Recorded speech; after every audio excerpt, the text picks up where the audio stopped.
You're standing around a fire. It's 50,000 BC. The sun just went down. There's no Netflix. There's no phone. There's no existential dread about your inbox. There's just you, the flames, and the thick, choking smoke curling directly into your face.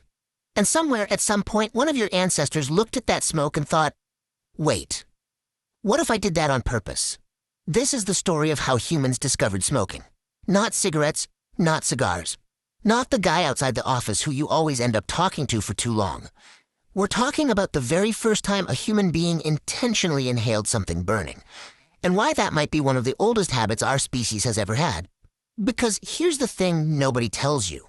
Smoking doesn't start with tobacco. It doesn't start with colonial trade routes or Native American ceremonies or even agriculture.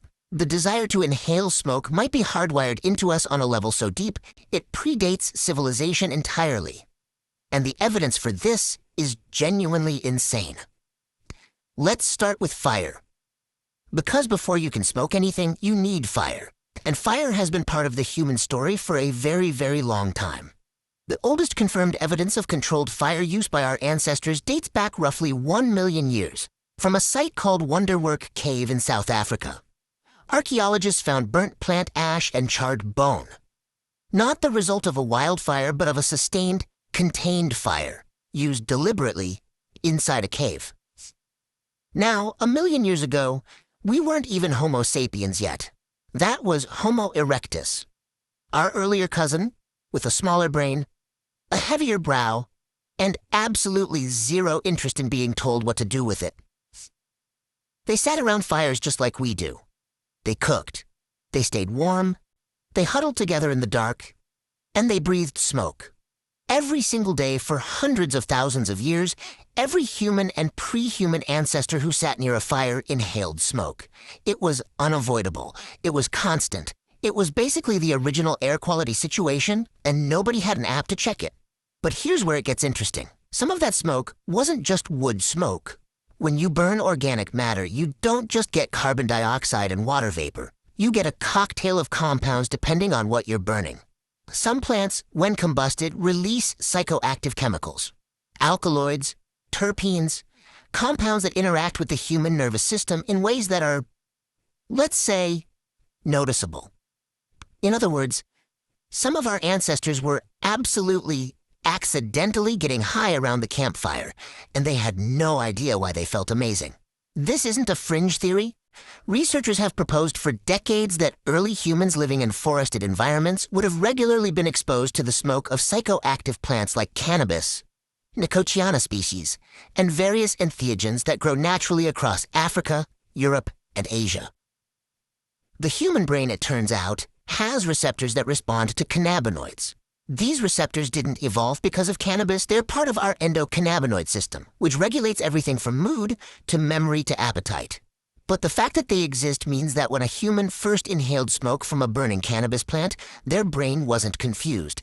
Their brain was like, oh, hello, I've been waiting for you. And that moment, that first accidental hit of psychoactive smoke around a prehistoric campfire, might be the true origin of smoking. Not a decision, not a plan, just a very pleasant accident, repeated enough times that someone eventually thought to recreate it on purpose. Think about that for a second. The entire multi-trillion-dollar global tobacco industry, the centuries of ritual, the shamanic traditions, the medical practices, the social customs, all of it may have started because a tired hunter sat downwind of the wrong bush and had a really unexpectedly great evening. History is sometimes beautiful in the most absurd ways. Now here's where we have to be careful about timelines, because ancient humans smoked things, and ancient humans intentionally cultivated things to smoke are very different claims. Let's talk about what the archaeology actually tells us. The oldest direct evidence of intentional cannabis use, meaning burned cannabis seeds found in a context suggesting deliberate inhalation, comes from a burial site in the Pamir Mountains of Central Asia, dating to around 500 BC. Excavators found wooden braziers containing stones that had been superheated, alongside residue from cannabis plants with unusually high THC content. This wasn't wild cannabis used for rope or seeds. This was the good stuff, and it was placed directly in a ritual burial context, 500 BC. That's roughly 2,500 years ago. But here's the question that should be sitting in the back of your mind. Does the absence of older physical evidence mean it didn't happen earlier? Or does it just mean we haven't found it yet? Because organic material, seeds, leaves, plant fiber, almost never survives thousands of years in the ground. We find stone tools from 3 million years ago because stone is basically indestructible. But a wooden pipe filled with dried herbs? That's gone in a few centuries under normal burial conditions. A leather pouch of cannabis? Dissolved back into the earth long before any archaeologist ever showed up with a trowel. So the absence of evidence, in this case, is absolutely not the evidence of absence. There is also the Herodotus problem. Herodotus, the ancient Greek historian, writing in the 5th century BC, described in remarkable detail the Scythians, a nomadic people from the Eurasian steppe, performing what he called a vapor bath. They would set up small enclosed tents, heat stones until they glowed, and throw hemp seeds onto those stones, then sit inside the tent inhaling the smoke and, as Herodotus wrote, howling with pleasure. For centuries, historians assumed he was exaggerating or misunderstanding what he saw. Then archaeologists started excavating Scythian burial mounds and finding, you guessed it, bronze braziers, heated stones, and hemp residue, exactly what Herodotus described. The man was just reporting what he saw. He wasn't embellishing. He was, if anything, underselling it. Let's talk about tobacco because it's the one most people actually associate with smoking. Tobacco is a plant in the genus Nicotiana, and it's native to the Americas. That matters enormously because it means tobacco was completely unknown to Old World civilizations, Europe, Africa, Asia, until contact with the Americas in the late 15th century. When European explorers arrived in the Caribbean in 1492, they immediately noticed indigenous people doing something strange. Columbus himself wrote in his journal about seeing men and women walking around with small glowing sticks, inhaling the smoke from burning dried leaves, and letting it back out through their noses and mouths. His crew was baffled. His crew also, within weeks, tried it themselves. Because of course they did. But tobacco use in the Americas is far, far older than 1492. Archaeological evidence of tobacco, specifically chemical residues in ancient pipes, has been found dating back to at least 3,500 years ago in the southeastern United States. Some researchers believe it could go back considerably further, possibly 10,000 years or more, tied to the development of cultivation in the Amazon basin. And here's the thing about tobacco in ancient America. It was not recreational. Not primarily. It was sacred. Tobacco was used in healing rituals, in communication with the spirit world, in binding agreements between tribes. Blowing smoke on someone was an act of blessing, of connection, of respect. A shaman who smoked wasn't having a casual cigarette break. He was opening a channel between the living and the divine. The smoke itself was considered a living carrier, a messenger that traveled between worlds, carrying prayers upward and bringing visions downward. That framing matters. It explains why tobacco use was so disciplined, so ritualized, so controlled in many indigenous cultures for thousands of years. When something is sacred, you treat it with reverence. You don't chain smoke it while watching TV. The idea of tobacco as a casual everyday habit, something you do on a lunch break or while waiting for the bus, is an almost entirely European invention, and a fairly recent one at that. Now, let's go back even further, because there's a piece of this story that most people have never heard, and it might be the oldest evidence of intentional smoking in the entire archaeological record. In 2019, researchers made a remarkable discovery at a site in the Great Salt Lake Desert in Utah. They found a hearth, a cooking and heating fire, roughly 12,000 years old, containing the seeds of Nicotiana attenuata, a wild tobacco species native to North America. These weren't seeds that had accidentally blown into the fire. They were concentrated, present in a way that suggested deliberate placement. The site predates any known pottery or pipe artifacts in the region by thousands of years. This pushed back the possible timeline of tobacco use in the Americas by a significant margin. And it raised a genuinely fascinating question.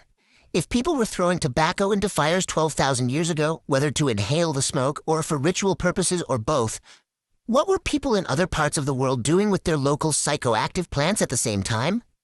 Because 12,000 years ago, humans were everywhere. They were in Africa, in Asia, in Europe, in Australia. And the human desire to alter consciousness, to seek out altered mental states, that is not an American phenomenon.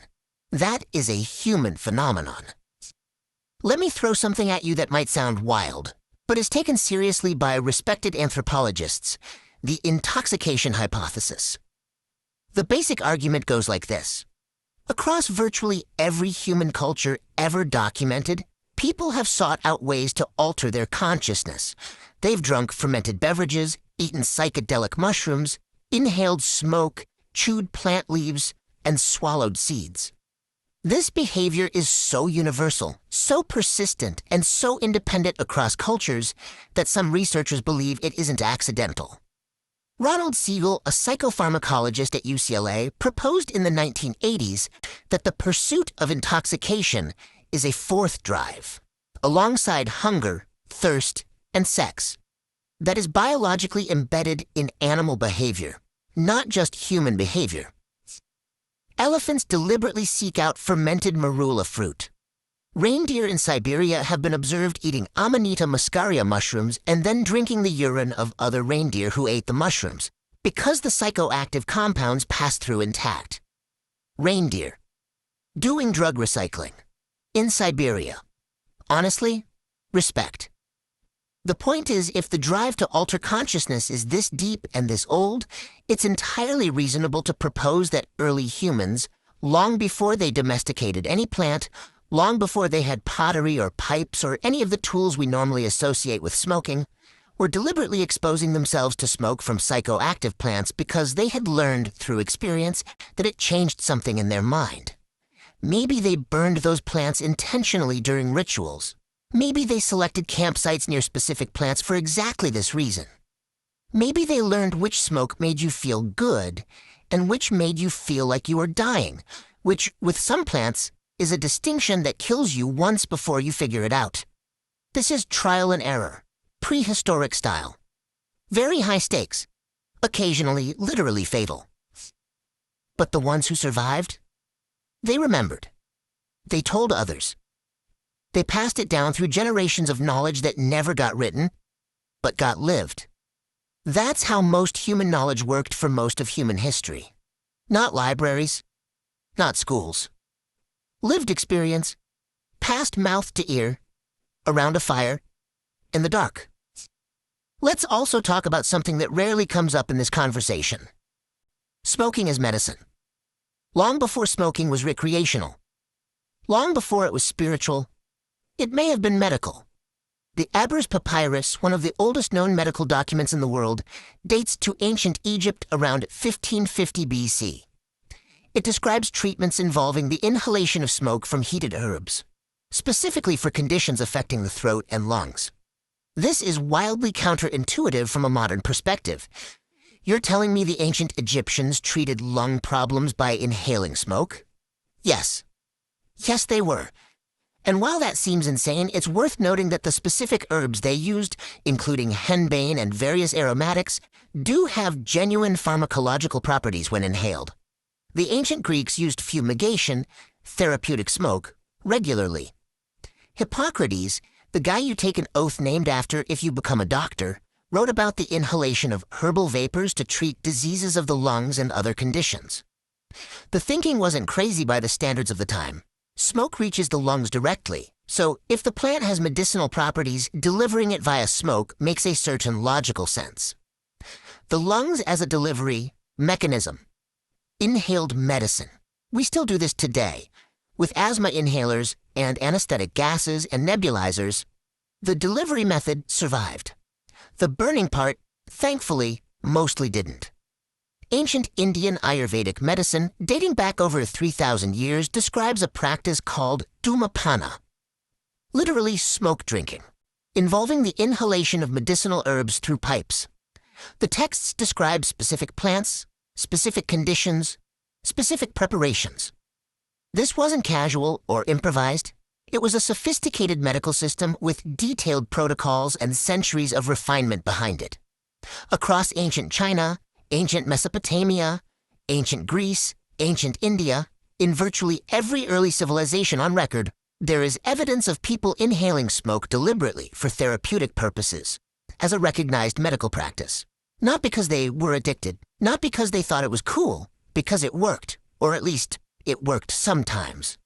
Or at least it worked enough times that they kept doing it. And in a world without antibiotics, without surgery, without any of the tools modern medicine takes for granted, works sometimes was a pretty meaningful bar to clear.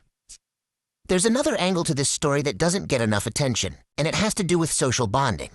Humans are deeply social animals. We evolved in groups and group cohesion. The ability of a group to stay together, trust each other, act in coordination, was literally a matter of life and death for most of our evolutionary history. Isolated individuals died. Groups survived.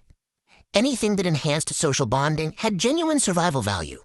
And shared rituals, including shared consumption of psychoactive substances, are extraordinarily powerful tools for social cohesion. When a group of people undergo a shared altered experience together, it creates a sense of connection, of trust, of mutual understanding that is very hard to replicate any other way.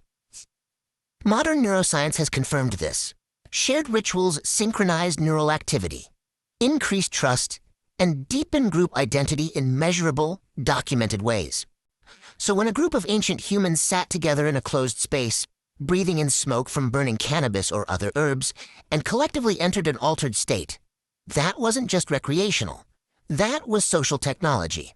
That was how you built the kind of deep trust and group cohesion that let you go into dangerous situations together and come back alive. The ritual smoke circle wasn't just a party. It was infrastructure. Here's where we arrive at the uncomfortable part of the story. The transition from sacred smoke to casual habit is, historically, an absolute disaster. When tobacco arrived in Europe in the 16th century, it spread with a speed that should remind you of something. Within decades, smoking had gone from an exotic curiosity to a continental obsession. By the 1600s, tobacco was being traded globally. By the 1700s, snuff, powdered tobacco inhaled through the nose, was fashionable across European aristocracy. By the 1800s, cigars were everywhere. By the early 1900s, the industrially manufactured cigarette had been invented, making tobacco consumption cheaper, more convenient, and more addictive than anything that had come before. What had taken indigenous Americans thousands of years to incorporate into a measured, ritualistic, deeply cultural practice was, in the hands of European industrialists, turned into a mass-market consumer product within 4 centuries. The tobacco industry in the 20th century then spent decades and billions of dollars suppressing the evidence that cigarettes caused cancer. Evidence their own scientists had compiled internally. They marketed cigarettes to children. They hired doctors to endorse their products. They added chemical compounds specifically to make nicotine hit faster and harder, and leave the system more quickly, maximizing addiction.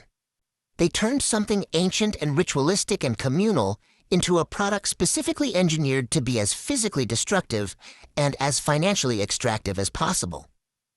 A shaman and a tobacco executive both worked with the same plant. They had almost nothing else in common. The gap between a shaman in 500 BC placing cannabis on hot stones in a ritual burial, and a tobacco company executive in 1960 signing off on marketing cigarettes to teenagers, is one of the larger moral chasms in human history. Both involve smoke. Almost nothing else is the same.